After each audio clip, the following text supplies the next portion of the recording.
One of the oldest and most recognized hospitals in Venezuela, the University Hospital in Caracas, is in critical and deteriorating condition. Operating rooms are non-functional, dirty and without supplies. Elevators don't work and only 15% of the hospital is open. Patients explain there is no medicine for treatment. There are no medicines now. We have to go and buy them on the street. Bathrooms are disgusting, rooms are terrible, and this place is horrible. Doctors say the hospital doesn't have enough medicine and supplies for special care units, for dialysis, oncology, and operating rooms. The hospital doesn't have running water in the upper level floors because the main water pump isn't working.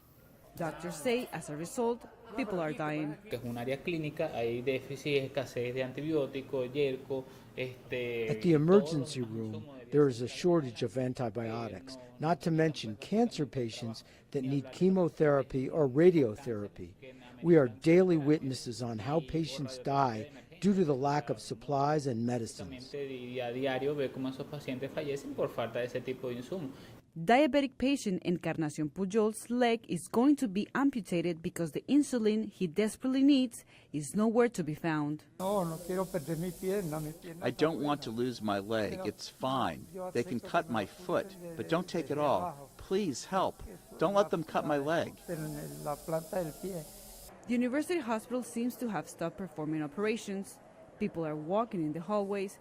Patients are being taken in wheelchairs or stretchers. Rooms and beds are empty. Hospital nutritionist Jacqueline Diaz says there is no food for patients. Instead of giving them healthy meals to help patients with recovery, staff are giving them whatever they can find. We have several months that patients only eat lentils with corn cake.